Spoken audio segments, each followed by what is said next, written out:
All right, excellent. Awesome. I'm a little sloppy on the technical side of things. Son, you're sloppy on the technical side. That's a Pootie Tang reference. Really? Right? It is? No. Have you seen Pootie Tang? I only saw it when it first came out. I saw it like, was it 97, something like that? Dude, I don't know what year it's Yeah, Chris Rock. Yeah. It just came out. It's a newer comedy movie. It's called Pootie Tang. All the kids are talking about Chris it. Rock stars in it. Yes. And I forgot the... Louis C.K., yeah? Louis C.K. was one of the... Right. He directed it. Yeah. He directed it. And then I forgot the actual star. I don't know that guy's name. I never saw him in anything. Was he Bentley Farnsworth also? He seemed very similar to Bentley Farnsworth.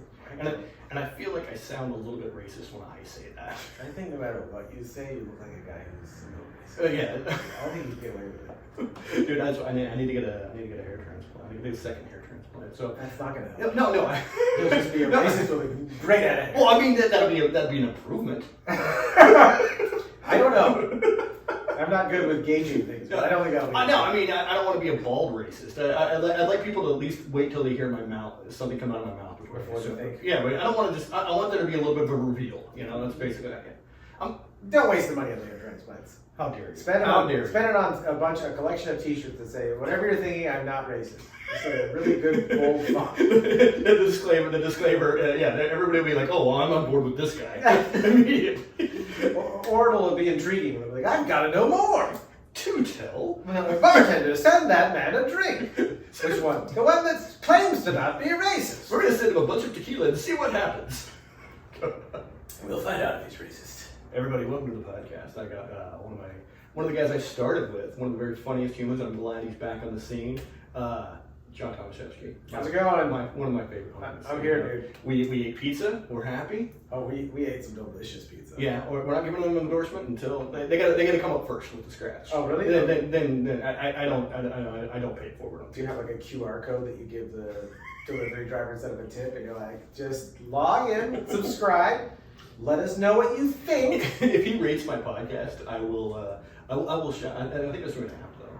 Don't you have to put your best foot forward as a podcast and advertise for free first, and then be like, I did that. I did that for a couple times. We did that because we got these microphone pop guards from Traeger Grills, and they're just delicious.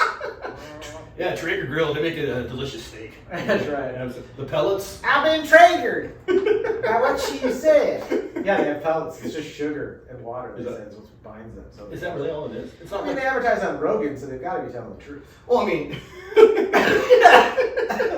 I'm getting over a cold. I apologize about a phlegmy cough. Oh, good. Thanks for sharing. I'm doing a spot tonight. This should be fun. I'll share with them too. Let them know. Yeah, exactly. Like, hey, I just came from doing a podcast with Tomashefsky. He's a little phlegmy. Yeah, he's a little phlegmy. So yes, but you are now too. Yeah. They call me Flemmy, the lead singer from Floaterhead. We're back in Hollywood, baby. Back in Hollywood. We're back in Hollywood, hanging at the Rainbow Room. Rainbow Room, that's all right. You remember doing shows at the Rainbow Room? Yeah. Oh yeah. I remember, dude. I don't call them shows. First of all, I'd call them a very sad open mic. Oh yeah. Vince Neil saw me bomb there once. Really? Oh, dude, that place was definitely part of my I'm a depressed comedian. Oh, that was a routine. Oh, when we started, I started in 2008, January 2008. Yeah.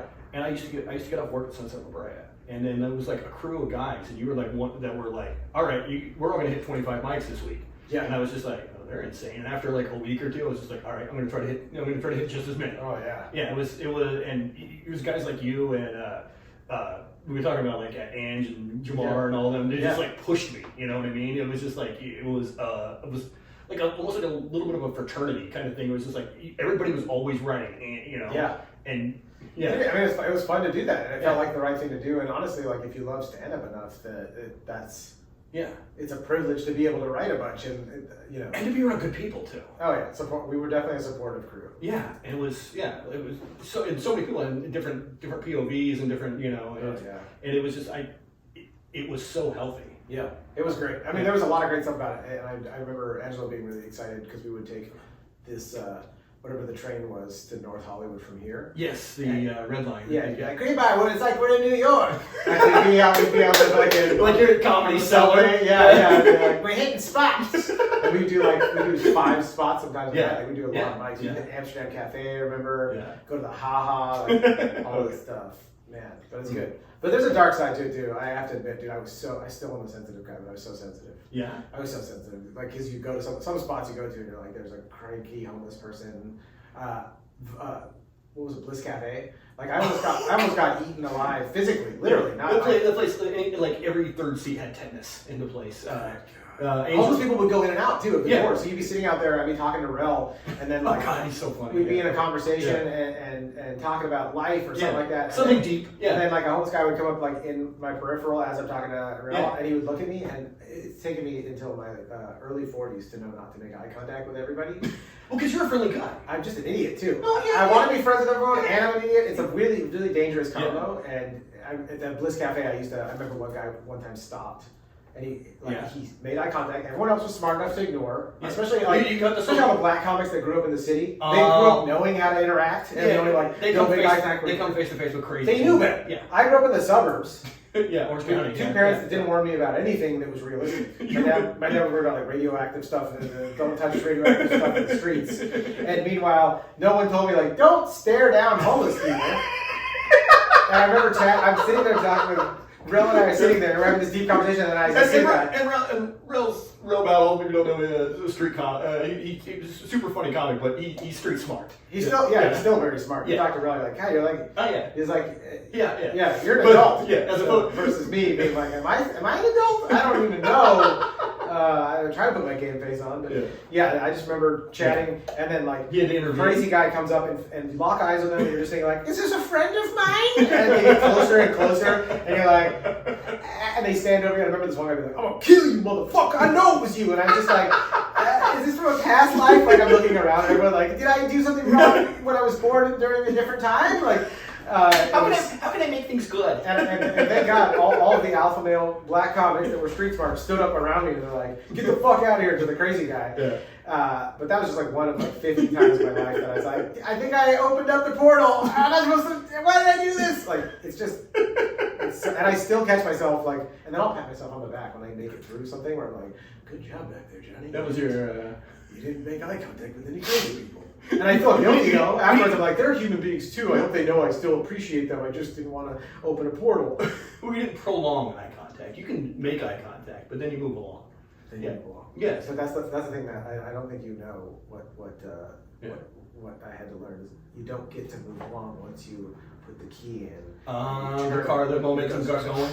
And then like craziness is like, it pulls you in. Like a tractor beam? One time I was in Fullerton and I was working at a tattoo shop. Yeah. And I went to this really like a fun greasy spoon that's on the corner. I used to get a pastrami sandwich and fries there. Yeah. And I you can't get a... I walked up to the door and I was holding the door for other people walking in, and then there was a crazy homeless lady, like just a psycho crackhead.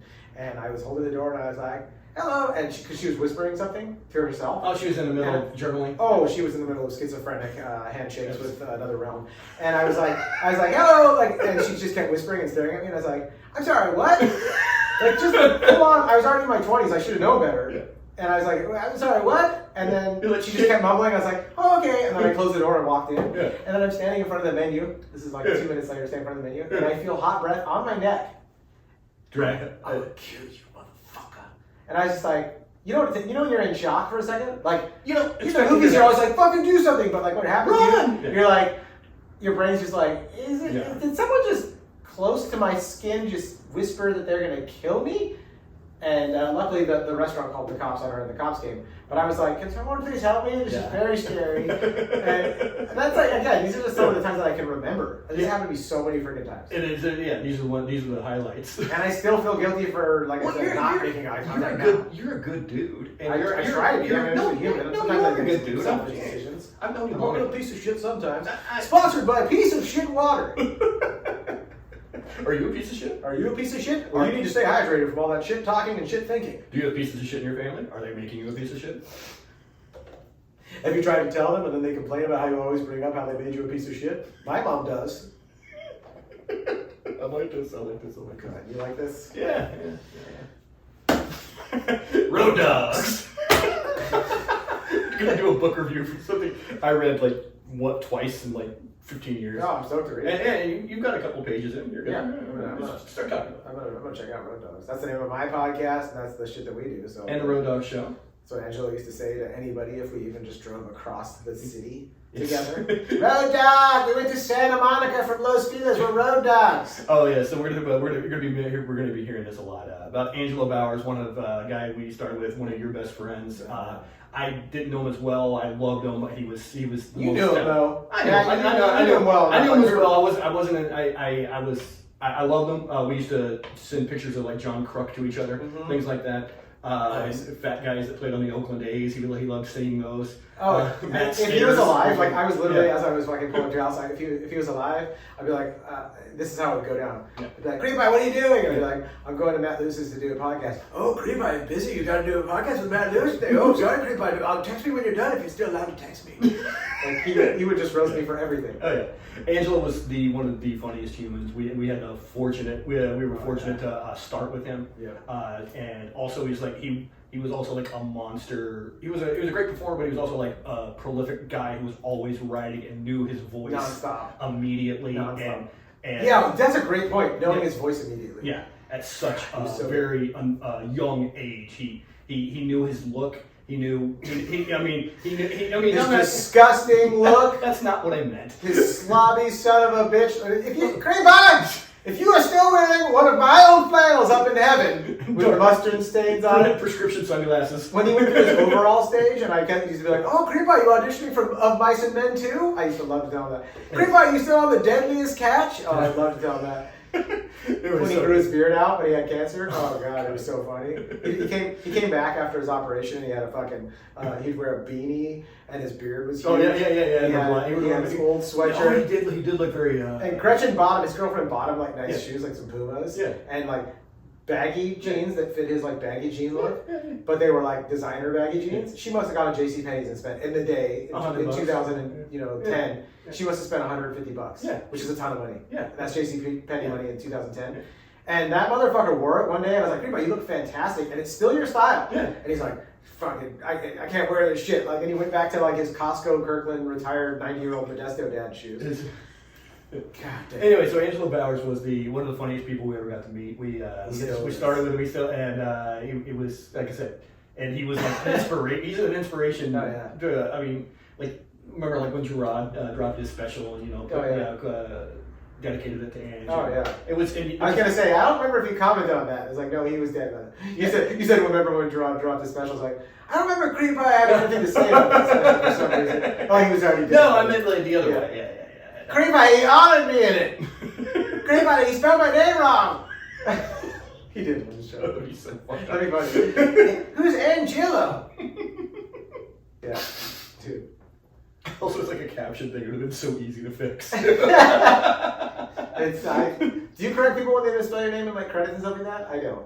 Mine's so. Oh. I'm so vanilla. You have like 8. I can spell your name wrong pretty easily. Well, you probably Matt Lewis, M-A-T, 1 T or 2, 1 T. Lewis, L-O-O-O-S. Lewis Rich Turkey. Yes. No. Yeah.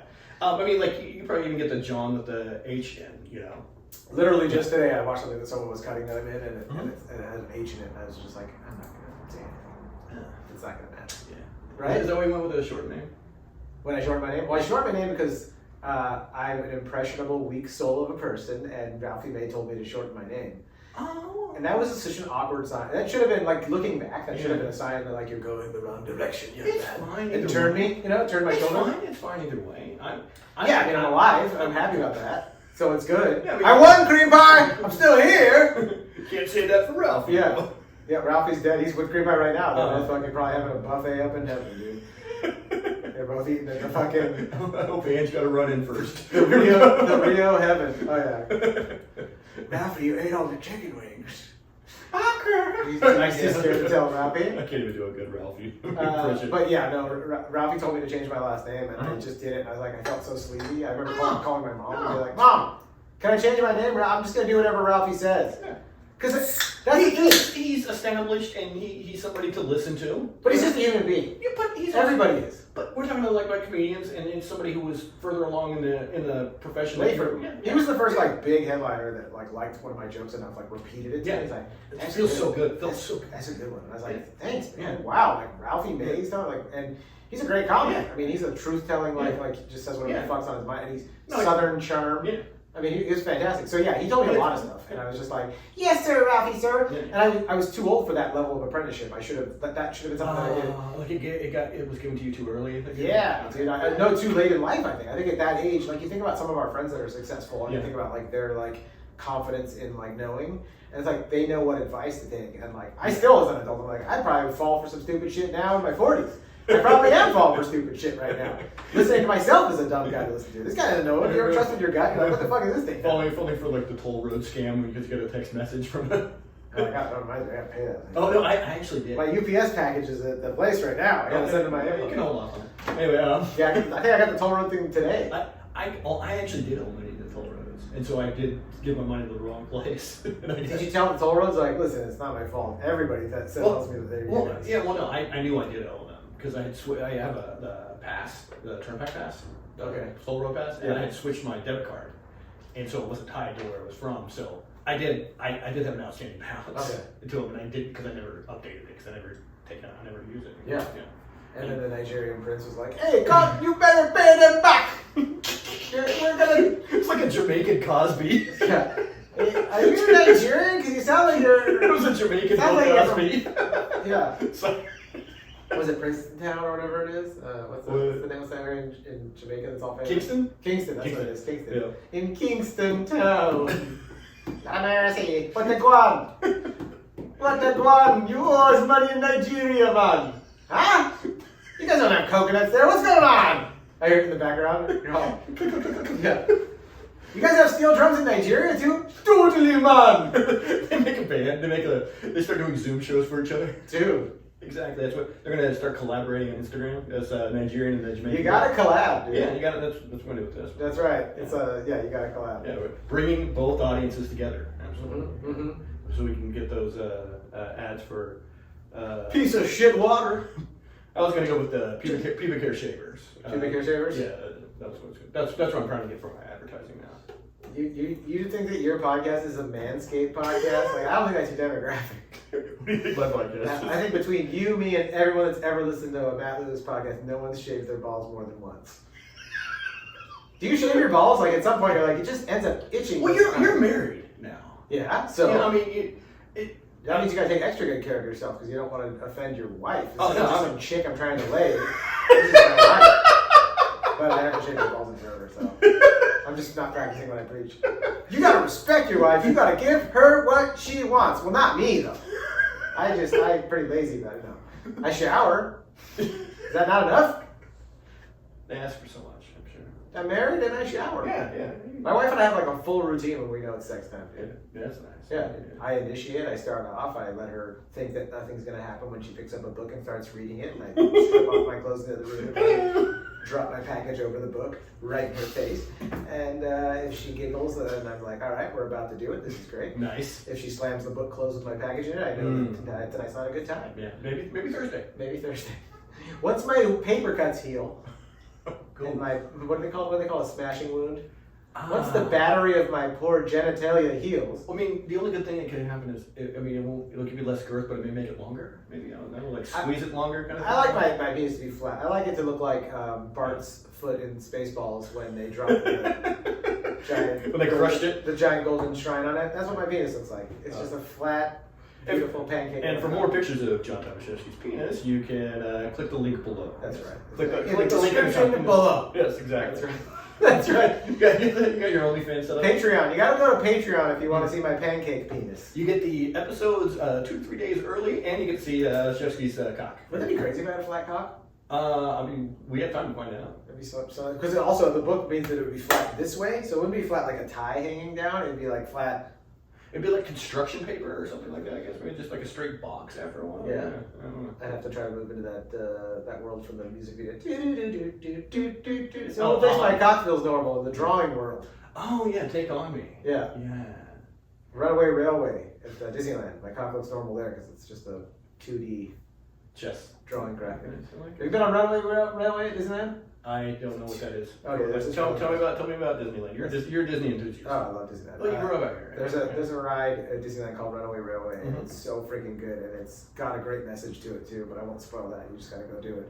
But given the line going in there, it's like you're in a cartoon. Okay. And it starts off with a movie. So they do, Disney's like, excuse me. Yeah, you're fine. Blah, blah, blah. Disney's like really good at like making the line, like they're really good at like segmenting, traffic or whatever you call it. Yeah. Segmenting, is that what it's called? So, yeah. The segmenting at Disneyland. Yeah. We just invented this, and all the engineers are like, that's not what we call it, but we're calling it. Yeah. They bring you into a room and you watch a short movie that's projected on the screen. Okay, that's like a preview. Yeah, it's a great cartoon. Yeah. And Get then you ready for it. And then and just like Haunted Mansion, it like, smoke comes out and you're like, whoa, we're in the cartoon world now. And then it's like, right this way, folks. And then you go through a room, and then the whole line after that is you're in a really cool like movie theater that is in the cartoon world. Okay. So they've got all these artifacts from cartoons. Like clues and stuff like that? Yeah, there's like Easter eggs there, but it's like artifacts that feel like they're part of the animation. Okay. Like there's stuff from like Fantasia and whatever else. Like, these are the shoes Mickey wore and so-and-so, but you're supposed to believe like you're not like a guest at Disneyland, like you're in the cartoon world looking at cool Smithsonian style like Disney artifacts. And then infotainment. Oh, it's so cool. I don't know if I'd call it infotainment.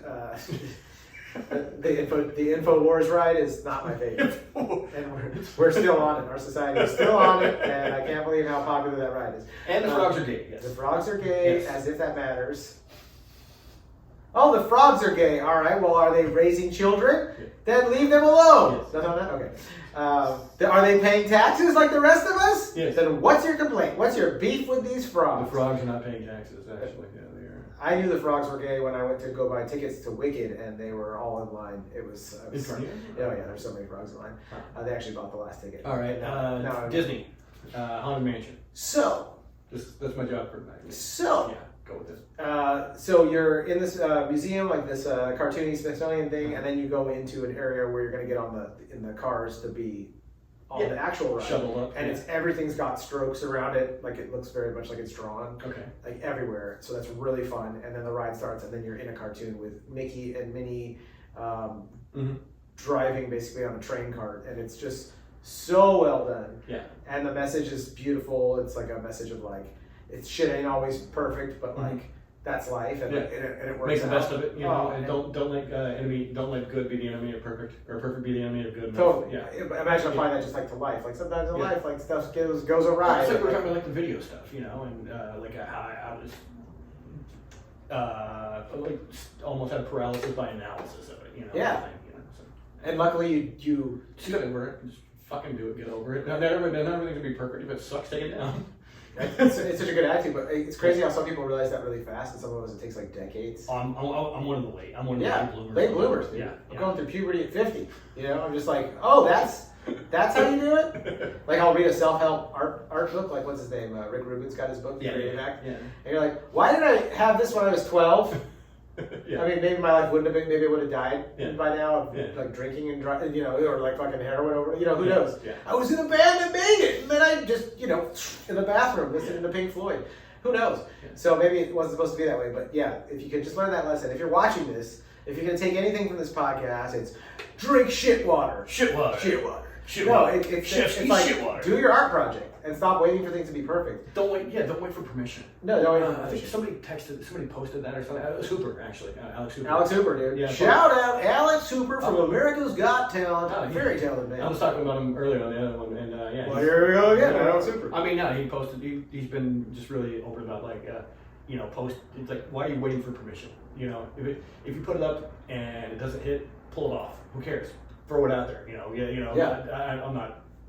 I'm probably misquoting exactly. Like paraphrasing a little, but that's okay. Yeah, that's what we do here. Well, Alex can speak in complete sentences, and I do pretty well. I get about 3/4 of the way. I feel like you do. Yeah, thanks. Appreciate it. You see those sentences in your head, and you're like, this sentence isn't perfect.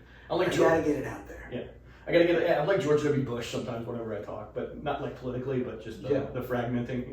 Just the bits and pieces. And if it's like a little puzzle. You put them together. Like, oh, this is nice afterwards. I love the edit feature on the text. Oh, yeah. God. Oh, dude. Go ahead, have your sip. Let's hear it go. Wow, it sounds like an old Japanese man drinking miso. He's so thirsty. He's so horny. We love you long time. I was gonna keep it clean, but God. Oh, is this a clean podcast? Absolutely. I don't give a shit. Okay. There's a lot of cleanness out there. Yeah, I mean, I don't want somebody screaming fuck, and Fuck! 84 Like times. Yeah, 84 times. 83. Fuck! 82. Fuck! I listed as a clean podcast because. Oh, do you? But also, but it's not. I don't think. Isn't it crazy the world we live in, and then people still striving to make clean like art, like comedy and music? We're like, we live in a world like our corporate masters literally allow like destabilization of countries, and then you're like, I can't say fuck, yeah. or like people say like unalived, and you're like, the people that own you're this, saying like, it's drop bombs. It's the context of what you're saying. You're doing something worse than I'm saying. It's so weird. Yeah, it's like people jumping out of the what is it, Foxconn building, killing themselves that make an iPhone. But if I can't call you a cunt, or it thinks I'm saying ducking, and I'm like, how is this? I'm glad that went away. The ducking went away. Yeah, ducking. It did on text for me at least, or at least I think they stopped correcting it. Because so many people were just like, I don't say ducking, I don't say ducking. It's so weird. Like, it's like a coddling of like the American mind. It was, oh, John of the Date reference. Yes, thank you. Coddling of the American mind. Yeah, because somebody has watched. Folks. Somebody watches intelligent podcasts. Somebody watches a podcast where the guests write books. Thank you. That's right. I watch a podcast for adults. It's called Joe Rogan Experience. And Bill Maher. I used to love Bill Maher when I was a kid. Politically Incorrect. I love the show on was it HBO? ABC. It was ABC at first, and then until 9/11. Okay. And then he got exiled to HBO. Okay, so he's been there for 20 years. But I watched it when I was a kid, yeah. and I thought it was so cool. The panel guests were silly and I was a makeup artist, oh. and I worked at this party in Beverly Hills. And it was somebody in Beverly Hills that was having a play in their backyard, and they had a makeup artist do all the makeup for the actors. Yeah. So I got hired on this with my girlfriend at the time, Erin, a mutual friend, Leah, and a couple other artists. And you don't need to name drop. well, they're the people in my life, so I'd like to honor them by not just calling them person A and person B. Anyways, I was a 18-year-old, maybe 19-year-old kid. Did Bill Maher fuck you? Bill Maher showed. He tried to put my friend Leah. Bill Maher showed up, and it was just him literally walking in the door. And I remember it like it was yesterday, even though this was 20-some years ago. The door opened. Still remember Bill Maher walked in, and I was just like, Mr. Bill Maher! I was so excited, and he like looked at me in the most horrifying, cunty way. And it's like I was a kid. I wasn't like a weird adult. You were I was a little kid. I still remember him being such a fucking cunt. Yeah. And it didn't change my opinion of him as a performer. What do you call it? I've never gotten to his stand-up, but like on his show, like I still want to see what he had to say and whatnot. But it was pretty funny being like all sad and like, why is he so mean to me? I was just like, and I still barely know social cues. Especially because my parents are both like spectrum people. Yeah. I didn't know any of the shit when I was a kid. So as an 18, 19-year-old, I didn't know I was You're gonna be awkward no matter what. Oh my god, awkward is hashtag awkward no matter what. Yeah. Good one. Yeah. But he was a cunty, and then I remember he kept trying to take my friend, like trying to get her to smoke weed with him. Oh yeah, and, get away from us. Yeah. And it's like I get it that he's horny because like if I was an old rich guy, I'd probably just want all I'd think about is sex. Like it's like too much of a. Well, I mean that's especially him, you know. Yeah. He's bachelor for life kind of thing. Is he he's one of those guys that the conservatives are like he needs to have babies. That's the problem. He's not a dad. Yeah. Well, no, like maybe they're right. He's crazy. No, he was a horny dude, and he was trying to lure my friend away. And my friend Leah, she had a fat ass, so I get it, dude. She had a great ass. Yeah, he likes. But also it was kind of creepy where it's like, dude, like she's we're she's probably 19 or 20. But now I say it out loud, like he's just a horny dude that is trying to fuck a 19 or 20-year-old. Like it's nothing that weird about her. It's opportunistic. It's opportunistic and but not criminal. Does that mean what I mean? It's gross. And but also, I don't know how to feel about it. I didn't know this podcast was going to delve into that. It was my fault. Well, I mean, I brought up Bill Maher. You went hard on it, man. What was your? He was someone that I idolized as a kid. And, as a 16-year-old that like just get into Comedy Central and all that stuff when I was 13. Like you just start seeing all these really good like. And you feel like the people on the television that you watch, especially you watch them a lot, are your friends. I still do. Yeah. I met Will Forte 3 times. Every time I'm like a little starstruck, and I'm like waiting, like, when's the next time I'm gonna get to see Will Forte? And I'm in my 40s now, and I'm still just like, when do I get to see Will again? Next time, like I still idolize. I just don't idolize, I want to see him do Nebraska too. I want to see that. That would be an Angelo joke right there. Oh God, guys, it's good to be here. I just got done. I just got home from filming the second day on Nebraska 2. Background actually on Nebraska 2. Did you see 4 seasons? I played Bruce Dern's nose hair. That's so. I played Bruce Dern's ear hair. I played one of Bruce Dern's back folds. I used to chase Angelo around. I used to be like, help! He's trying to fuck my back fat pussy.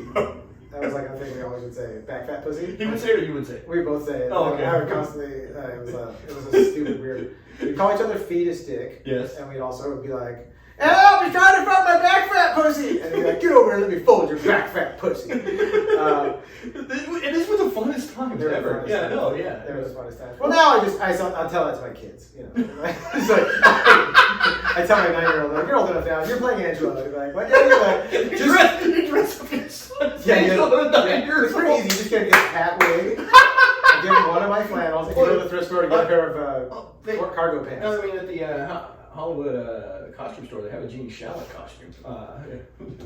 Who's Gene Shalit? He was the film reviewer on NBC in the mornings. If you could look him up on your phone, maybe I don't know. I can't look him on my phone. My phone's locked. Oh, okay, yeah. Oh, yeah, I made you do that. I'm sorry. It's locked. I can't look at it. He had the curly hair, and oh, dude, you should look up. If I can, I don't know. Keep talking. There we go. Keep on talking. Do you want to look him up? No, I'll look him up here. Here we go. I'll do it this way. I don't want to. I need Gene Shalit. G-E-N. It's kind of dead air when I start doing this. No. You don't need to. No, you don't look. But yeah, Bill Maher was kind of weird. I got starstruck. It was kind of a bummer. I still watch him for a bit. I love seeing Tim Heidecker make fun of him. It's pretty funny. Oh God, it's been. Yeah, here we go. What's his name? Gene Shalit. Oh, you're looking him up. Oh yeah. Oh my God. Yeah. the Gene Shalit costume. I guess that was Horatio Sands that used to do it. So, oh my God, but that's totally Angelo too with his beautiful eyebrows. Yeah, and he was a film reviewer too. And he always knew the pull out an Amistad reference at any good time. That's funny. Yeah, he did. And that is funny because I do recognize him from pop culture. He's like extremely memorable. Yeah, I mean, it wasn't as good as I remember the first time I met Angelo. I'm just gonna do a whole bunch. I brought you in here to tell you an Angelo story. Why not? Yeah, that's was first time I met him. He did the Yolanda Saldivar joke. It was like I just booked my first big role. Oh, Selena. Yeah. I played the woman that murdered Selena. Yeah. I played the woman that murdered Selena. And then I grew up in a neighborhood where it was like Selena was a thing, and I remember when that happened. I was oh my God, this guy was so spot on. Yeah. He did kind of. I mean, she looked like him more than he looked like her, in my opinion. But the curly hair, the body frame, it was just like, and it was just like it was such an obscure reference. The woman who killed Selena.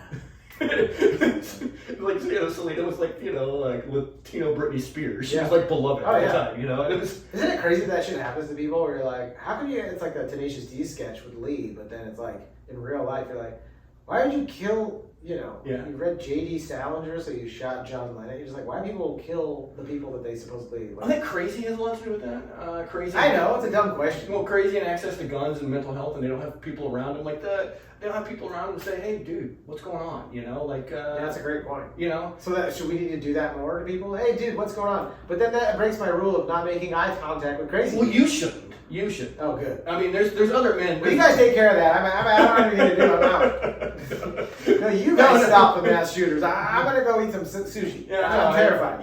This is like, dude, it's so. Oh God, what a weird world. Yeah. It's like take responsibility, but also like get away from it. You can't handle it. That's like you can't have it. You would be like a firebug on the fire department. You know what I mean? I don't know what that means. Okay, like somebody. But I'm not offended yet. Yeah.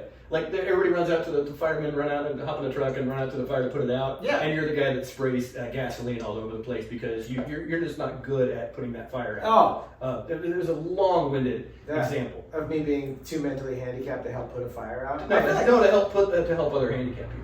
Oh yeah. Yeah. Yeah. I find myself when things get really busy, like, oh, just get out of the way here. Yeah. I'm very much overwhelmed, and I'm just gonna end up asking questions when everyone's like, pick that up. What the fuck are you doing? Move. Get out of the way. Like, yes, sir. So I was high. Like an ER table or something like that. Hey, I'll just watch and I'll think nice thoughts for you. I take there's too many cooks in the kitchen statement very seriously. You don't even have to say it. Yeah, no, I'm out of the way. No, you've got many other times. People grab hammers for me like all the time. They're like, give me that thing, I'll do it. And I'm like, huh? What's happening? My wife will be like, you and your neurodivergent brain. You can't process this right now. Like, I'm trying to. You think I don't want to? It's so much simpler just to get her done. I'm just like, it's so much simpler.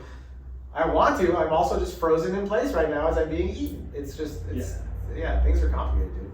I get into a relationship sometimes where I have to be the adult. So like with Robert on our Road Dogs podcast, like all of our stuff, like I have to be the adult, and I constantly joke with my friend Kamel, who usually whenever I partner with him, he's the adult. Yeah.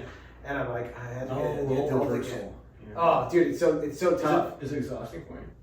mentally and physically, I'll be like, because I'm also like, I'm not a good spreadsheet guy. Yeah. Like, if like, keep track of this money and figure this out, I'll be like, then that's all I can do. I can only do one thing. Like, you can't have me do. You kind of like ultra focus on. Oh, dude, like in my day job too, I'll just be like, yeah, I don't do that. Like, you guys figure it out. Like, that's just not. No, that won't get done proper. I just outsource everything except for the thing that I'm good at and that I can focus on. And like, yeah, having to be the adult is the bane of my existence. But you have to. It's life, right? Like, if there was no culture in society, you have to be the adult in the wilderness. Everybody wants the Renaissance man, the Great Gatsby, do everything kind of thing. But it's just like, in reality, it's just like people focus on what they're best at. You know what I mean? Like, especially if you work in a big organization, a big company, you know what I mean? Like, Tom Brady may be a good dancer, but we're not going to put him on the cheerleading squad. We're going to let him be the quarterback. You know, it's just... Yeah, but when Tom Brady gets home, does he know how to like fix something if like something's leaking? Yeah, probably. Yeah, just like those kind of things. I'll be like, I'm getting an anxiety attack. I started daydreaming about it. Like, how many rags do they actually stamp? Like, how much cotton does it take to make all these rags that we're using to dry this thing? Yeah. And then where does the metal come from for the wrench? And like, is there enough metal? Will they have enough metal in 100 years? And I kind of just get overwhelmed with like the thoughts that like, oh yeah, just turn the lever. Is that the phrase, like, too smart for your own good, you think? I think that makes me feel better esteem-wise. I'm too smart? Nice. I feel retarded, to be honest with you. My mother used to call me too smart for my own good a lot when I was growing up. Oh, dude, your mother used to just call me. Folks, I'll be here all week. You son of a bitch. I'm just trying to do your mama jokes. It's a podcast. Isn't the foundation of a good podcast is your mama jokes. Sorry, my regular co-host, Nick Cannon, is unavailable today. Oh, yeah, he had a Oh, man. God, I hate any specialty comedy shows. I want narrative fiction, 30 Rock. I want some reality shows where David Tell goes around and shows you late night eateries and all this stuff. Oh, God. I walked in on that one time. Was it? You walked in on David Tell? Insomniac. Yeah, I was in New York. That's how old we were. We were alive when Insomniac was being made. Yeah. I walked in. It was outside Greenwich Village. And you're not old enough to have walked in on Insomniac. Wait, are we old enough to be young? It was 2004. Oh, okay. Then yeah, totally. Yeah. Okay. Because it was during Katrina, actually. I was in New York City, and I was at a place, and I was in Greenwich Village. I was going to a restaurant, and a motorcyclist was like trying to pop a wheelie on those little streets. And it was right outside. I think it's called the Greenwich Comedy Club. Yeah. And the guy just eats it. And everybody starts laughing. He was trying to pop a wheelie, and it loses his shit. And I don't remember the exact phrase, but this guy said I recognized the voice because I used to watch Tough Crowd all the time. It was Jim Norton. Yeah. And he was like, "Hey, do you see this jackalope or whatever?" I don't know exactly what he called him. I can see it. Yeah. And then I look and I go, oh, because I was such a Tough Crowd person. Yeah. And it was a great show. They should bring it back, but whatever. Anyway. God, that show was fucking fantastic. They talk about it have you read the Greg Giraldo book? Oh, we'll get to it. Okay. But everybody was just like, I was so impressed. I was so in love with Jim Norton. Everybody's like, David Tell was filming his thing there, and he had people running around, going to late night bars and late night diners and stuff like that. And everybody was like all over David Tell, and I was just like, Jim Norton. Oh yeah, you flocked over to Jim Norton. Yeah, just because I was such a Tough Crowd guy. Go with it. David Tell also, by the way, is another one of those people that I've been starstruck by. Yeah. I know he's like the nicest dude ever, but still starstruck. And one time outside of the Hollywood Improv, like a night going there with Green by Angelo Bowers, and like hanging out. I'm outside. Nobody's out there. Yeah. I'm just getting some fresh air because I get overwhelmed. He's out there burning networking talk and whatever, Like, I'm not good at that. And so I'm outside getting fresh air, like just looking at the clouds for a second. Like, what is this? And fucking David Tell comes out, lights a cigarette, looks at me, and goes like, "Wild night, huh?" And I was so starstruck. Yeah. This is horrible for an entertainer. You shouldn't do this. But I was just like, but you were young. I was just like David Tell's talking to me. Yeah. That was the last time I fucking think I talked to him too. Yeah. I didn't talk to him, but the last time I had a chance to talk to him. Yeah. So like more than a decade ago, standing there, being like, "What, David Tell?" And then I didn't pass out, but I could have been like. I'm done. Like I was so like it's David Tell. Like, David Tell thinks I'm a human. Grew up on Insomniac. Yeah. Oh man. Yeah. I used to have those disposable cameras. Oh yeah. Yeah. Oh, you did from Insomniac. Yeah. That was. Oh, it's so cool. Yeah. Yeah. That's one of the covers for Skanks for the Memories is from one of those. Right. Yeah. But now next time I'm sure I'll meet David Tell again because we have a couple friends that open for him and whatnot. I'm sure. Yeah. Well, he's probably been waiting to finish that conversation with. That'd be so funny if I go to like, "It is a crazy night, David Tell," and he's like, all right, give me. He's talking to like his opener. He's like, Louis, get me the fuck out of here. Like, no, Dave, come back. It was like 15 years ago. Dave! We're just somebody else to play Bria this weekend. Yeah. I saw him at like, I think he was at like Ralphie May's birthday or kid's birthday or something like that. I saw him and I was still too shy. Yeah. I'm such a starstruck little bitch now when I think back. This turned into a therapy session. I'm like, so doctor, I'm a starstruck little bitch. Yeah. I remember the only time I ever met Ralphie May was at, remember Sal's comedy? Yeah. Oh yeah. Okay, I didn't know if you were around for that there. Yeah, and we all used to do Sal's. Yeah, Wednesday night was like a hot night. It was Rogan's night. Yeah. And I forgot to that. Yeah, because Joe Rogan was doing a shit bar, the back room of a pastry bar.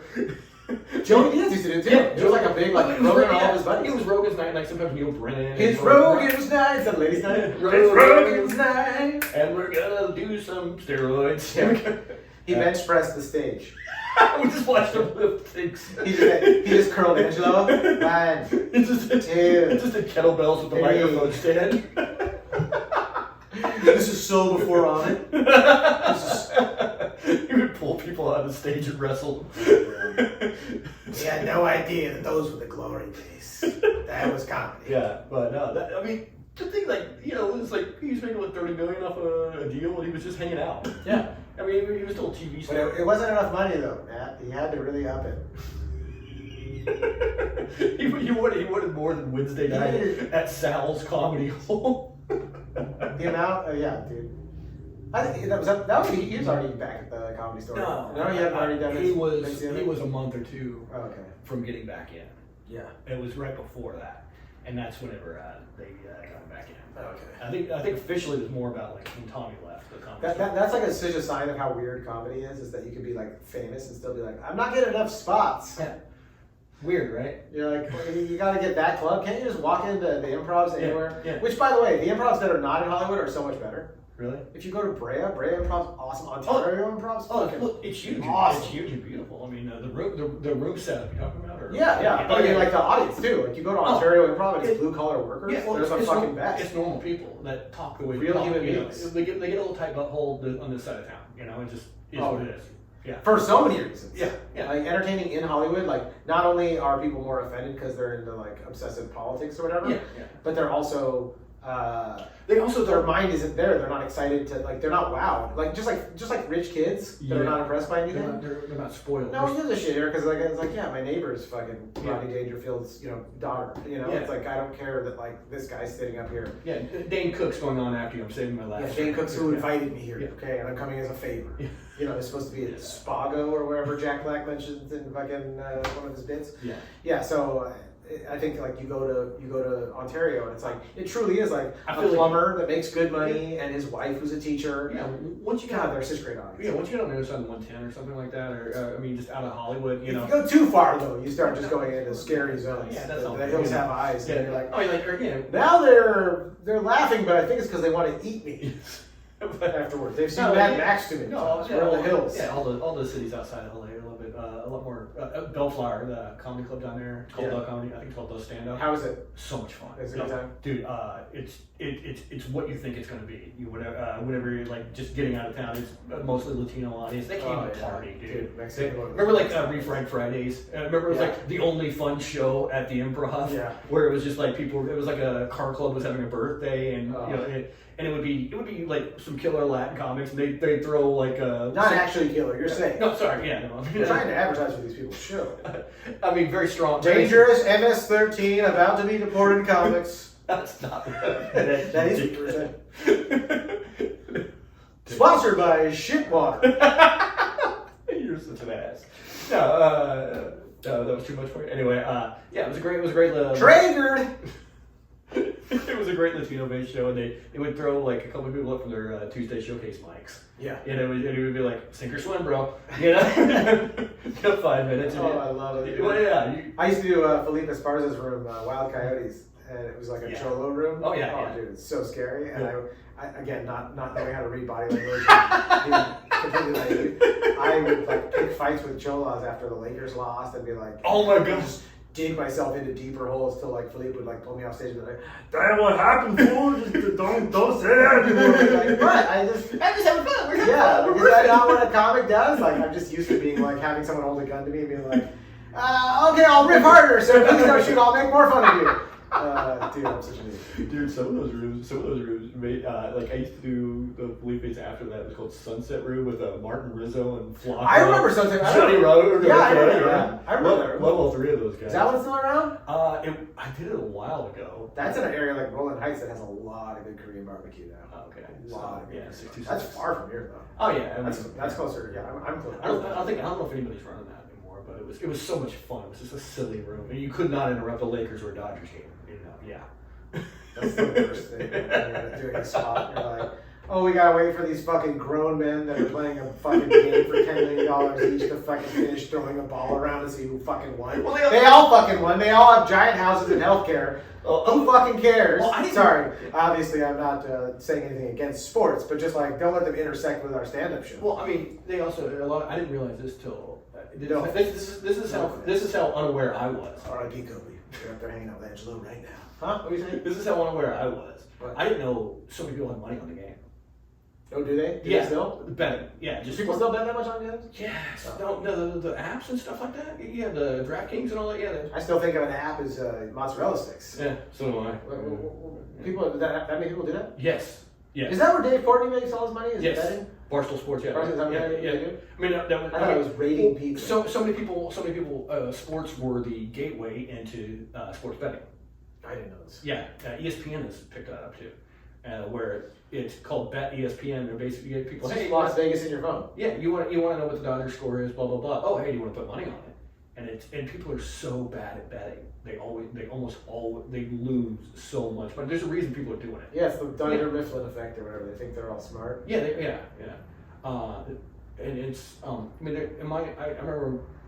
First time I was 21, my father took me to Vegas, and I was just like, oh, I watch college football. I'll be really good at this. And I was out of $200 immediately. Because I didn't understand point spreads, or it was just like, oh, but I like this team, so they're going to do well. And I was gone. And I learned that lesson quick. It was like, hey, there's a reason these buildings are this tall. I was just going to say, they have a lot of ornamental designs. Yes. That's a lot of extra architecture costs. There's a reason they're giving you food. There's a reason they're giving you booze. Yeah. I mean, the whiskey's free, and there's a lot of filigree that's gold. Yes. Where are they getting all this cash? Yeah, keep hitting that buffet. Shaking you down, middle class dipshit. Yeah, exactly. Upside down, your coins are falling out. And stop looking for a window. Don't try to get out. I still love Vegas though, and I'm not into like that kind of gambling. But man, I love walking around. I love the smell with all the oxygen they pumped in there. I love like the sunscreen smell, the strippers and hookers walking around. Nice. It's just fun. And there is some good food, dude. Yeah. I went with Robert for his birthday when Kill Tony was out there. Yeah. And we stayed at Circus, which I won't do again. I got COVID from a pillow. Are you serious? Oh yeah. I mean, I'm joking because you can get COVID from people, but it's not. Well, how long were you fucking pillow? I'll answer your question with a question, eh? Yeah. No.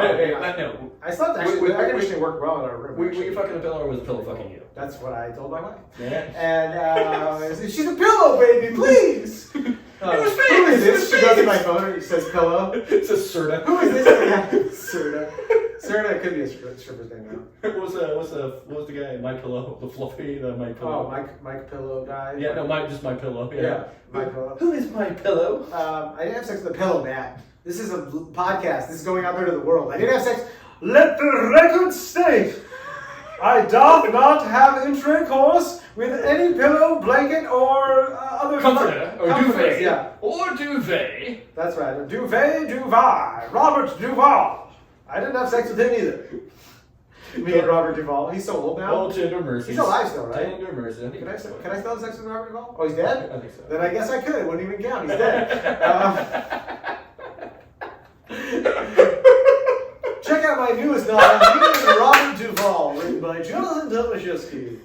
It's about a young comic in his 40s that has sex with a dead skeleton of an old celebrity. And his wife can't get mad because he's dead. Check out The Apostle and I. That's right, yes. The Apostle. My secret little I was his secret little apostle. Oh, dude. Okay. Yeah, dude, we stayed in Circus. It was a Circus. It was a scumfuck zone. It was dirty and weird. Oh, there are some bad. It's so weird. So there's this thing with Circus. This is just happening with the middle class disappearing, where they're like, go fuck yourself. You know, like how you have to check yourself out at grocery stores now. Just go fuck yourself. It's VIP or dollar store, yeah. Exactly. There's no middle class. Yeah. There's no middle. You're either going viral or no one's watching your shit. So there's this like feeling, like the grocery store, where you're just like, go fuck yourself. You're like, is there someone here to help you? Like, no, rich people have assistants and people to help them. Go fuck yourself. And so you walk into Circus, and the first thing that I noticed, I gotta tell you, the lighting in there. It's halogen lights or whatever. Like it feels like the old from office people. The old office light. Yeah, where it didn't have any warmth or light to it. Like a Fight Club kind of. And so they employ like 2 or 3 people to walk around and help people with the kiosks. It's genius from a slave owner's standpoint, you know, to just be like, our bottom line will totally change this way if we just have 3 people that can help people, the customers who are doing the work themselves. Yeah. So you check yourself in. Yeah. I'm in my 40s. I don't like clicking shit on screens. I like talking to people. I like the human experience. There's something about a laugh and an interaction. I'm a comic. I need to say something silly to someone that works somewhere. You're smart enough to read people's facial reaction. Oh, I said too much. Blah, blah, blah. Yeah. I like that. I like that too. I understand it's not for everybody. It's reassuring. It's reassuring. I like that. And I need an adult at all times. Some people are introverted. We're not. I'm half introverted, but not enough to where I don't want like to order from McDonald's. Well, I don't want to accidentally spend $600 on a hotel room. And then you have to email someone. And, and you know. Okay. So you get there and you're checking in on fucking giant iPad kiosk things, and they've got the people running around trying to help. It's like when you're checking your bag too at the airport. Or fucking assistants trying to help everyone, and they're like running around from everyone having problems and this and that. Because it's not. We're lower class idiots. We're circus.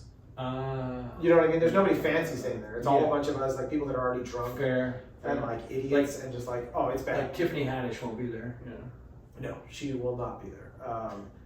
That's funny. That's your example, like upper class. She ready to not be saying this shit. She's funny. She's hilarious. She's making money. She's really nice too. She was on Gerard's show, the Carmichael show, and she was like super funny on that show. And I used to go to tapings of that, and she used to fucking hang out with. Oh yeah, she's very social. She's so cool. She used to flirt with Andrew Themelis a lot. Yeah, she used to be like, "Why don't you come to my trailer?" I'm just joking. I was like, Andrew, that woman with the giant tuchus, she's pretty hot, right? And he'd be like, whatever. Themelis is very cool. If you're watching Themelis, you're very cool. As you should be. It's nothing new. Women are always trying to get me to go to their trailer. That's not how Themelis talks at all. He actually has a guitar and he wears rollerblades. He works on Venice Beach. Anyways, so this kiosks are miserable. People that work there are miserable. Circus. There's a guy standing next to me, and God bless this guy. He's telling me how he just got back from like a tour in Afghanistan or something like that, or Iraq, or somewhere where we're deploying people to shoot. Hot zone. And he was getting super pissed and frustrated with stuff. And he's telling me, and I also just like, he's a nice guy. He's a veteran. But he's like letting off steam about the shit he's frustrated with the computer system. And I'm like, this guy's about to fucking lose his shit. Like, he just got back from, like, war. And he just wants to hang out. And who the fuck books this poor guy, a fucking war veteran? Circus? He can't go to the Bellagio? Fights for our fucking country? Anyways, save $18. Gotta get mad. Right? They call me Jon Tomashefsky, Jon Stewart. I'm just looking out for these fucking veterans going through the shit they go through. They don't get respect. I like the angry shit. The lighting was horrible. The place is weird. Nobody works there besides those few people. It's also outdated and older. There's an indoor swap meet, is like the shopping area. What? It's so ghetto and weird. You're like, am I in a fucking Kevin Smith movie right now? Am I in a fucking Mexican mall in fucking Fontana? Mall rats. Dude, it's so weird. So weird. The room, I will say this. Bed was comfy enough. Air conditioning worked at fucking super high power. We were at 65. In Vegas, it helps. Robert and I at 69 the whole night. I mean, we were at 65 the whole night. There you go. 65 degrees. White knuckle in it. White knuckle in it. White knuckle in the wheel just to survive. That's Chris Stapleton there. But no, it was a great night's sleep. But the place was ghetto and scary and smelled of cigarettes and probably crack smoke. That said. Yes. I appreciated it, and I will next time go to Vegas have to shell out more money to stay in a decent hotel. It's worth it. It's also, it seems like with the economy, that's the only thing that's going to be going good with the economy, going to shit right now. Vegas has vacancies now. So there are. They call it no vacancy. What? So with the economy going to shit, they're having... people from China and Canada aren't wanting to fly here and spend their money. Why? Yeah. You know? I mean, don't let one person offend you. The rest of if you're from Canada, we love you. Yeah. I fucking love Canadians. I don't blame them for not wanting to come. Todd, my boy Todd. Roy's from Canada. John Shabel, comedian. Jim Carrey, John Candy. Hastings. Yeah, John Hastings is from Canada. Yeah. I hadn't met him before, so that was also something. Can I change the subject? Is that all right? It's your podcast, man. Well, I mean, I didn't know if you had further to go on what we're talking. So let's keep talking about Vegas. No, I'm just joking. No, one of the things that was it really warmed my heart, and I don't get a warm heart very often. A hard on, if you will. So it was whenever you had for Angelo's birthday. Yeah. You had just it's a fun show anyway. But like the way you really rolled out, and people, you reached out to so many people, and like, it was like Rich flew in from Texas, yeah, and so many people came in, and it was like people, like TV credits and and that kind of thing. It was like, we're gonna drive out to Pasadena, not even do a spot, but just to hang. He had you are the shepherd of Angelo's vibes, one of the shepherds of Angelo's vibes, and it was one of the things that really his energy and his enthusiasm and spirit really helped push me and push so many of others that we started with that you see like on the marquees now, you know what I mean? And whenever I was bummed whenever I stopped seeing you around, but I was like, oh, he's getting married and he's got kids, and you were still around, but it was like peripheral with the real estate. And now that you're fucking back, I am very fucking happy. And you're such a good person. You bring positive energy wherever the fuck you are. And I love that you're bringing the legacy of Angelo. I'm sorry if that's I'm just a little blushing. No, that's very kind, dude. I hope that everybody just keeps Angelo's spirit alive, because comedy needs it, the arts need it. I mean, I need it. Like, I just, I'm a weird guy anyway, so I never stop talking to Angelo. You know what I mean? Like, I just drive around, I'll be like, God damn you, creep, you little bitch! Like, I have to make fun of him, and like... Feel free to tell some stories, feel free to talk about whatever, yeah. I mean, I just hope that, like, everybody keeps him alive and, like, enjoys his stand-up, and, did anyone ever really die? Like, you're not here physically, but it's like, where is he? What's time anyways? Like, he was always alive, he was always dead, just as all of us are, I guess. I don't know. I would hope to honor my friend, and I know he would do the same thing. He would roast the shit out of me and probably have some sort of silly thing like this. I'm just doing the same anybody would do for their dear friends, All right, can I tell what's going on with you, man? How's it real? I mean, I want to do a spit take. Say something crazy. Oh, this is my house. This is your house? Alright, we got a spit take. Fuck you. Mark Norman gets to wear sunglasses, I do a spit take. Yeah, sorry. He farts into the microphone, I do a spit take. Yeah, you're got your own thing. Well, so, like, you're somebody who is paying attention to the real estate. This is a real estate podcast? Well, no, I mean... Buy, sell, don't buy, don't sell, sell, buy, sell. Sell, buy? Are you bi-curious? I know I am. How you guys doing tonight? Okay. No, I mean, it's a level of something I'm interested in. Yeah. But I figure you have... You want to have an adult talk right now? Is that all right? How's real estate? Real estate's a very interesting spot right now. Yeah. It's always been an asset that wealthy people have traded, and America made a thing that the rest of the world started. Some of the rest of the world started to follow along with, but I think it's falling apart everywhere right now. Like 30-year mortgage or... Yeah, totally. So like what used to happen in the olden days, like probably all the way back to prehistory, is that whoever was in control and truly powerful had owned assets, right? Land. And what we call an improvement on a land. Yeah, the improvements to the building or the castle, whatever it was. You had these improvements, but like the biggest, most important thing was the land itself, right?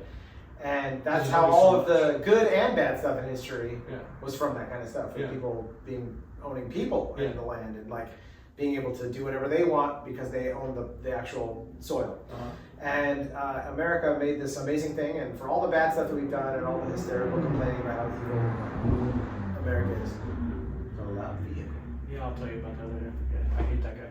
Oh, dude. I know who it is. Everyone's got that guy that lives behind them. Okay. Real estate. The spirituality of a tiny dick. You might have a physical huge cock, but absolutely spiritually a tiny cock. So real estate is it starts off like the means of production in America, for better, for worse, and all the complaints we have. Do you know this is like a Reese's peanut? Okay. America made it so that regular people, and you mentioned the 30-day mortgage, 30-year mortgage, Yeah. 30-day mortgage.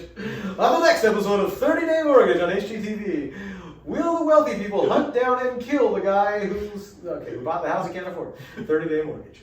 It's a hunting show. Surviving the game, yes. Yeah, that's right. What's that one? What's the yeah. one with Jennifer? The one with all the hunting for food or whatever became like Hunger Games. Hunger Games, right? It was the mortgage games. I was going with one where Rutger Hauer killed Ice-T. Oh, you're going old school because we're all old. Yeah, Okay. fair. Go ahead. Okay. I forgot that was the one where Ice-T runs. Yeah. So America invents this 30-year mortgage.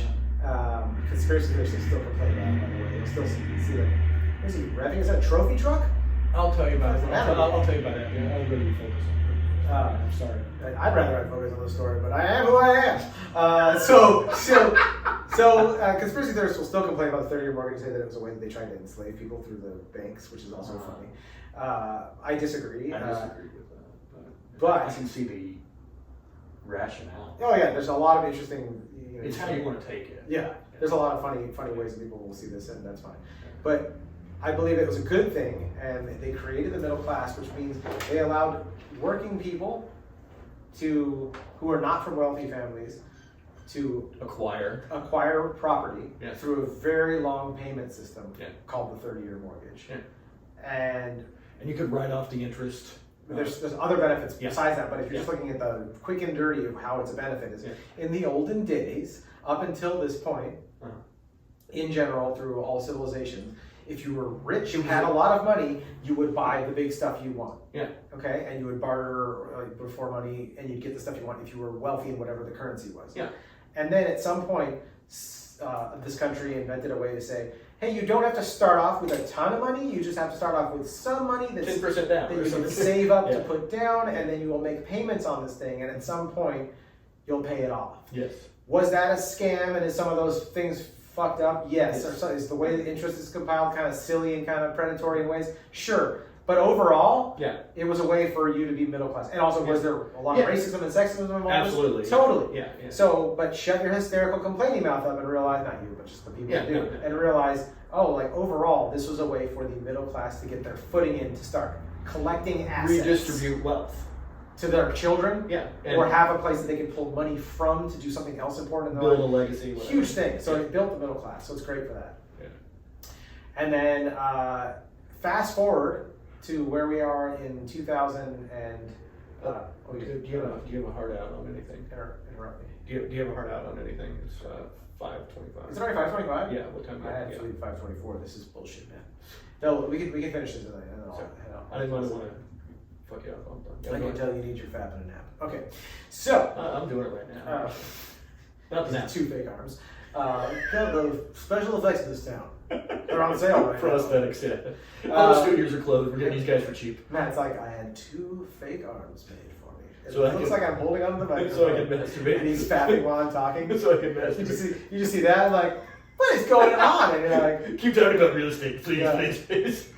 Oh yeah, 30-year note. So, okay, you've got this 30-year mortgage. You fast forward now to 2021-ish. Height of the pandemic. Talking about like the corporate in California. No, I'm just going to talk about residential real estate. Okay. Yeah. And you've got the height of the market during the pandemic. Super low interest rate. We're talking 2021, so interest rates were like in 2.85%. Yeah, it was 3.5%. Insane. Because they're trying to stimulate business whenever during the pandemic, during COVID. Still a little phlegmy. I had a cold. Yeah. So. You need water. Oh yeah, water right there. Yeah. Shit water. Sponsored by shit water. It goes down as good as it comes up. Yeah. So, height of the pandemic, interest rates were super low. Yeah. To stimulate sales. Housing prices skyrocketed. Yeah. You had crazy competition in Southern California. Yeah. And you had... especially people leaving the city, going out to the burbs, kind of thing. And then you had all the political nonsense of people believing whatever, it's some sort of Russian propaganda. whatever you want to call it, but just like California is so awful, and you've got to move to Austin or Nashville. Yes. And I've been to both Austin and Nashville, and they're great. I love it. I've been to both of them during the spring though, so I've never been to either of them when the weather's shit.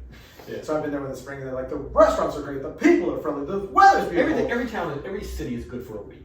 Especially in springtime. Yeah. Right? Exactly. Flowers are blooming, turtles are out taking a piss. It's the best time in the world. Best time to be alive. So you had a lot going on for real estate, and people were moving. Yeah. Interest rates shoot up at, I forgot what year, was it 2022, a year later? Yeah. Drastically. They go from 3 to 4 to 5 and 6. Yeah. Like it was just like, oh my God. Severe spike. And if you're not into real estate or you've never done this before, I'll just do, again, quick and dirty because I'm not a math guy at all. But what I can tell you is if you have a $700,000 house and you have a 3% mortgage rate, your monthly payment going from 3% to 7.5 to 7.5. Now it's not going to change on most people because they don't have the kind of mortgage anymore that does that. But I'm saying if you were thinking about buying then and you thought you'd wait, and it goes from 3 to 5.5 or 6.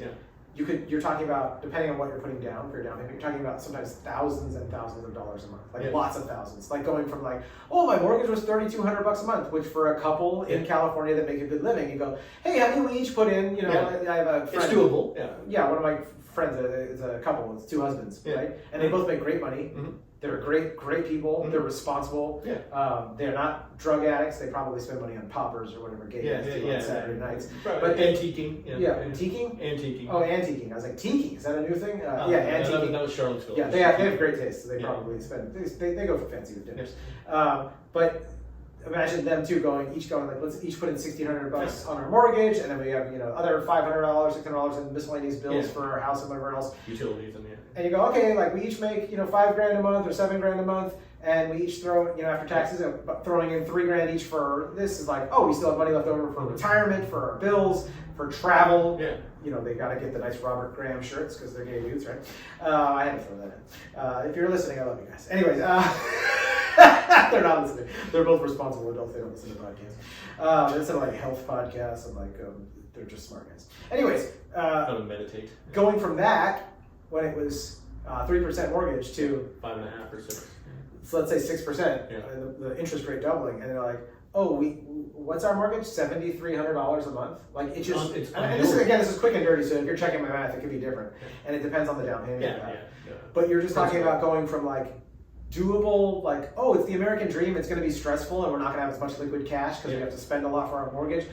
But it's similar to our rent, and now we're at least investing in something. Going from that to like, we got to come up with almost $8,000 a month. Like, what if I lose my job? I need to have $150,000 just for my emergency savings. The margins are gone. And you spent that, again, you're talking about people that are putting down $350,000 for a down payment. Exactly. So it's like, everybody feels that squeeze, except for a very small percentage of people that either have money, have a great job, or are forced into buying and selling. So like private capital kind of thing. Yeah. So getting back to the most sad thing about this is that my buddy Austin and I, and Austin's just a genius entrepreneur and real estate guy in general, and a really good friend of mine. When the rates first shot up, we would jokingly, I asked him, he's younger than me, he's in his 30s, but he's much smarter than me. And I asked him, I was like, how long do you think till like prices start equalizing with these high rates? Because like, if the house shot up to $800,000 over the pandemic, and now rates are high again. Consequently, the rate should go down. The rates go like this. The rates you can't control, but the buyers and sellers can't afford that. So the housing prices, what happens? Should equalize down. It starts to come down, and that the way the housing prices come down is that you have. More new people stock. that are selling their house that listed it at the price that they thought it was worth. It's not worth that anymore, and it sits on the market, and it happens over and over again like a ripple effect through a community. And he and I joked about it being like a 6 to 8 month thing. Because you got to run through the people that do have the money that are still going to be competitive at that price. You got cash buyers because we're in Southern California. You got a lot of people from around the world that have. There are people that write a check for $800,000 for a house. They're out there. I mean, California real estate has traditionally been a great investment. And it's still, I think it still is. It's like going to a poker game now, though, where it's like, I don't play poker, but imagine we joke about Vegas. You go to Vegas and you're like, that's $1,000 table. Like, oh, I don't play that table. I'll do the $5. That's a bad example because I'm not a poker guy. Yeah. But like you go like, yeah, I like Jack for $5. yeah, or I'll like do that. craps for $5. I'll do that. Yeah. But if the buy-in, meaning the minimum that you can do to sit down and play this game, is the $1,000 one, it's like, oh, like I don't have that money to do that, and so we're at a spot like that. It becomes exclusionary. Dude, I have friends that have won fucking Oscars for films that they've worked on. I have friends that have had TV shows and headline around the country, multiple. Yeah. And they're like, what is it going to cost me? Like, well, what if my work slows down? Because they're comics, right? So even if they made $1 million 1 year, they're like, I might not ever make that again. Yeah. And maybe they're making $200,000 now, but their partner isn't making that much money, or maybe they're making $100,000, right? Or you get sick. $100,000 ain't shit. You get sick. Crazy. You get in a car accident, whatever. You know? Yeah. Or there's another pandemic. God forbid. I mean, people joke about that, but they're like, "Oh, there's another pandemic, and I can't work for longer." Yeah. So all that stuff, people are like locked out of this game right now. So we Austin and I joked in 2022, 23. Where did I? Austin and I joked. Sorry, I thought you just did cut. I was popping my knuckles. Sorry. I thought it was and time out. No, time out. Sorry. You have a murder wasp landed on the top of your head. I think it's sorry. So we joked about this in 2022, 2023. That like, oh, how long do you think prices equalize? 6 months. 6 to 8 months. And then that time went by, and you're like, oh, it's been 6 months. It's been a year. It's been 2 years, and prices are still they're not going up like crazy, but they're not like imagine that when there's a flood in the Carolinas. The Carolinas have a flood, right? Okay, yeah, gotcha. The water recedes at some point, then we start rebuilding. Yeah. Imagine that analogy for prices right now. It's like the waters haven't receded. Like houses are still like in my neighborhood that I live in. Yeah. Well, I bought my house 9 years ago. Yeah. It was nowhere near where it is now. It's like the prices in my neighborhood are like 900,000 to 1.5 million, and I'm just like, I couldn't afford to live where you live. To live where I live by any margin now, and it's such a bummer because it's like, dude, this is like, who's this for? Yeah. Who's this for? And people are still buying. So the people that are buying and selling are people that have to, like that have had they had another kid and now they're too small. They're living in a small LA apartment. Now they need a bigger place or a condo. They need a bigger house. Yeah. Growing families. People dying. People moving. Yeah. Somebody, one of my buddies, his mom passed away, left him the property. And like he didn't want to manage this property with the people living in it and whatever else. He's an artist. That's not what they want. He's an artist. He doesn't want that. He just wants to replace it. I tried telling him, like, you should keep it and just live there. As an artist, like, no, you should continue to rent it out and just be a good landlord and like passive income and do it. But he's like just wants to move on with his life. Yeah, some people it's not for them. And long story short, the world needs good landlords. Yeah. There's so many fucking scumbags, corporate ones. You can be a good dude or chick, and I think that's what my father does. He's does a Section 8 house. He did Section 8 housing for a long. He was like a normal guy. Yeah, he was an electrician, fix things. Be a cool landlord. We need that out there. Yeah. As Martin Luther King said, like, if you don't like the media, like, just become the media. Like, there is gonna be a media. Like, don't ask permission. So it's we're at a spot right now where the only people that are buying and selling are the ones who really have to, and then there's a very small pie chart of people that can do it, that, like I said, just have cash. And they're white knuckling that, I'm sure. Some of them are, but those people, I mean, we love to act like wealthy people are super smart. I mean, look at our country. There's a lot of people that are just like not that smart. You see many people got like scammed by Theranos or whatever, or the blood thing, or currently scammed by some of the politicians, there's a lot of goofy stuff. You're like, they're not that smart. There are smart people in that pool of people, but there are also people that like believe that like we're heading towards more crazy inflation, and they might be right. And their idea is like put it into real estate, because real estate generally. It's a lock, especially Southern California. It makes it through the storm. Oh yeah, SoCal. So like there are certain markets in the U.S. right now where the prices have come down drastically, and apparently there's like a lot of inventory, meaning there's a lot of properties to buy or sell. But SoCal prices have not come down drastically. There's not a lot of inventory anywhere, and the people that are buying and selling can deal with these super high prices and interest rates. Yeah. And it's such a weird game. It's very weird. And but the thing that makes me bummed about it is that whole American dream for the middle class. It's like, it's so much different right now, and there's no sign that they're going to correct it and make it better. There wasn't a sign in the last administration. There's definitely not a sign in this administration. You're just going, oh, like, What about the middle class? Like this current one was really good at selling the middle class on their ideas. Okay, yeah. So they were good at talking to them. Yeah, but which won the battle because someone talked to them in their language. The execution is But the sentiment behind it, like no one gives a shit about us or them or whatever you want to call it, like the middle class. Like it's like no one's looking out for you. Like and the few politicians that we have doing it don't.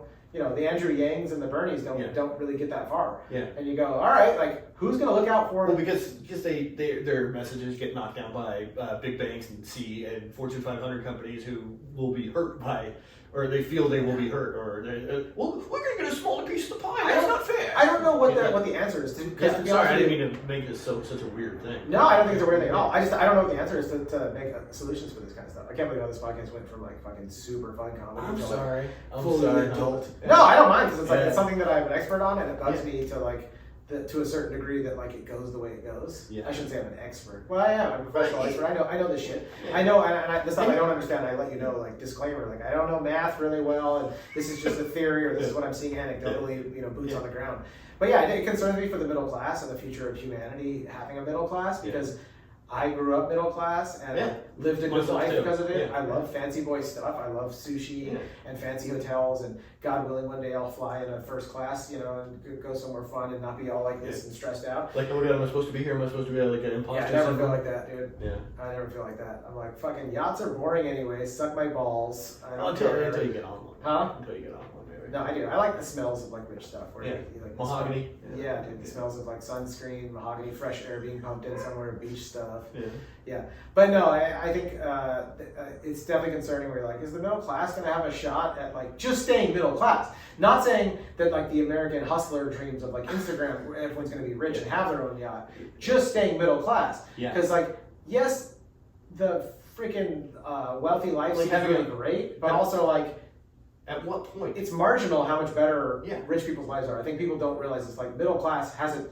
My buddy Austin and I talk about this. Like there's something about like certain areas here, like San Gabriel Mountains, where it's like people have money out here. I'm not talking about like Hollywood Hills. You got billionaires galore, but you've got like more just like regular upper middle class, and it's like it's just the right amount where like people take care of each other. There's collateral, so people like in the neighborhoods like, are not like doing scummy things because for the most part they have something to lose. They're socially invested.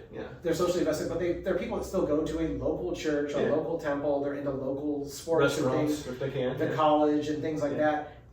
And a sense of community, and it's a good healthy like human like thing in my opinion where you're like, oh man, it's good. And if you go too low on the scale of finances whatever else, you end up in Bob Marley's concrete jungle.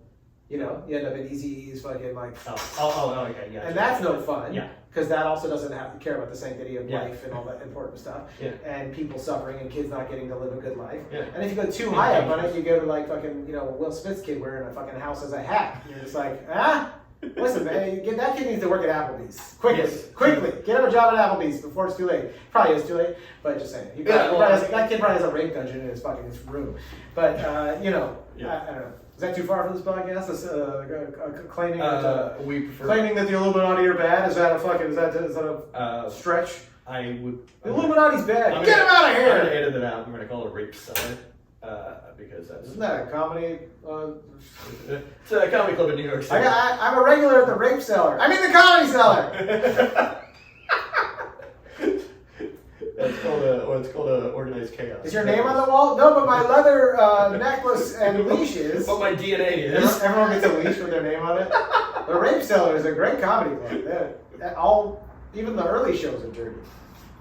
For the blue hairs, yes. But what if they have appetizers and food at that club? At the Rape Cellar? Yeah, the Rape Cellar, yes. If they have food appetizers? Yeah. Hot Pocket! Jim Gaffigan's our residency. His residency. Like, you have clean comedy? He's like, oh no, Jim's not clean here. It's all just like... It's like whenever the first time you saw Bob Saget live. I did see, my wife and I saw Bob Saget live once a long time ago. Yeah. That was a part of, I call it my comedy bar mitzvah. Seeing Bob Saget live. It's like doing ayahuasca. Like, is this the world I live in? This is the realm? Yeah.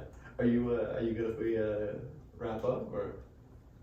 the fuck kind of podcast is this? Of course, yeah. Okay, I didn't know if you had more you want to go on to. No, I mean I could riff all night, but I didn't know if you had. I didn't know what your heart out was. I didn't ask. I didn't ask ahead of time. No, let's wrap it. Let's wrap it. Dude, where can people find you? And social media, that kind of thing. Yeah, social media. And your podcast. Yeah. My Instagram is Jon Tomashefsky. Is it Jonathan Tomashefsky or Jon Tomashefsky? I'll put it at the correct. Yeah. Instagram Jonathan Tomashefsky, and podcast Instagram is or YouTube is Road Dogs Comedy. ROADDOGS. Weekly episodes, you and Robert? Yeah, we just started recording at my dear friend, speaking of Canadians, Roy Ty's studio. Oh, nice. It's a great studio. It's where they edited The Exorcist. It's freaking badass, dude. It's bad. Well, his mentor was Bud Smith, the editor and director. Oh, so, they literally edited Exorcist where we do our podcast. There's an evil vibe to it. No, I'm just joking. So, my head spins around. I throw up Anderson's pea soup every episode. The power of Road Dogs compels you, Cream Pie. Angelo's ghost floats around. Oh, Cream Pie, this is fucking terrifying. I'm a ghost. I'm fucking haunting both of you. Yeah, his ghost dick just floats by while we're interviewing a guest. So, Theo Von, tell us a little bit about yourself. And then like an eclipse is hitting because of the size of the cock. Oh, yeah, he has a huge ghost dick. But yeah, so Road Dogs Comedy. And our live show, dude, Wednesday nights at Barney's Beanery in Pasadena. Every Wednesday, Barney's Beanery in Pasadena, 9 p.m. Road Dogs Live, dude. And I do have people listening out here. So looking for a house. Oh yeah, dude, hit me up, dude. Hit me up on Road Dogs. Yeah. Be like, hey, we want to see your comedy while we talk real estate. Do you? Well, not the same time, but sorry, I didn't mean to make it like that. Oh no, I'm pretty silly while we're doing it. Yeah, do you do rentals too, or have you stuck mostly with sale? Mostly selling, right. And then I help some people buy stuff. I have a couple. If you're cool, I'll help you buy. If you're an annoying little bitch, I won't. Because there's some annoying little bitches. There's like an old man saying, "Buyers are liars," and you're just like, yeah, dude. If you're cool, I'll help you with whatever you need. If you're not cool, get fucked. That just says on my business card. They're like, be extra friendly. It's like, yeah, fuck you. Here's my card. Not you. The people told me to be extra friendly. This is for the douchebags. Yeah, no, if you're cool, dude, hit me up. I love to help. Dude, thanks for coming on, man. Thanks for having me. It was a blast. Yeah, I hope we got pizza. We got good pizza. We had good combo. Dude, that pizza, I can't believe you won't give them you won't promote them. That pizza was fucking awesome. I'll promote them. They can. Which location was it from? I think the one on Santa Monica and the 101. It wasn't the one. Rafalo's Pizza. Wow, you did it! Yeah, I did it. Wow, he opened up his robe. He showed us what was under there. Yeah, and you know what? If I don't hear if I don't get any, I'm not seeing any Venmo action in the next week or anything. I'm taking it back. And I'm going negative. Call him up and give him a link to this. Be like, who's the manager on duty? Yeah, Rafalo. Yeah, it's really? Yeah. Rafalo is so old. I have no fucking clue. The pizza was fucking good though, dude. Yeah, we still got more. I'm a pizza bitch. Like I don't like all pizza. No, those people. It's not even a great. It's not even like a bougie ass place. It's just no. Yeah, it's fine. But that sometimes is the best pizza. You don't have to go to Osteria Mozza to have good slice. Yeah, okay, all right. I'm gonna wrap this. Son of a bitch. Jon Tomashefsky at Instagram. Road Dogs Comedy at YouTube.com. And thanks for listening. Subscribe if you like the podcast. Share it. Comment, like, all those good things. Check the Patreon. You get episodes out 2 to 3 days early. Nice, dude. Thanks for listening. Dude, thank you so much for having me. I love fucking seeing you. I love that you have this fucking interview back. I know. I mean, it's just like I'm just happy to see you. You bring light into fucking rooms. Dude, you're so sweet, and you do too. And I'm so excited to be doing this with you again, and getting to hang out with you, and absolutely good doing podcasts. So it's come back whenever, man. All right, wait, I'm gonna. At the podcast, then I have to go back to my family. I know, babe. I told you I had a podcast. It was 16 hours. Yeah. Dude, long podcasts are the best, man. I hope I didn't make it too weird for you. Awesome. I meant to tell you that ahead of time. No, did I roll with it right? I threw you a curveball and I didn't mean to. No, not at all. I was joking when I was like, we went serious and now. No, well, we did, but I was not trying to make you.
Support for Obnoxious Valid Points is not brought to you by Audible.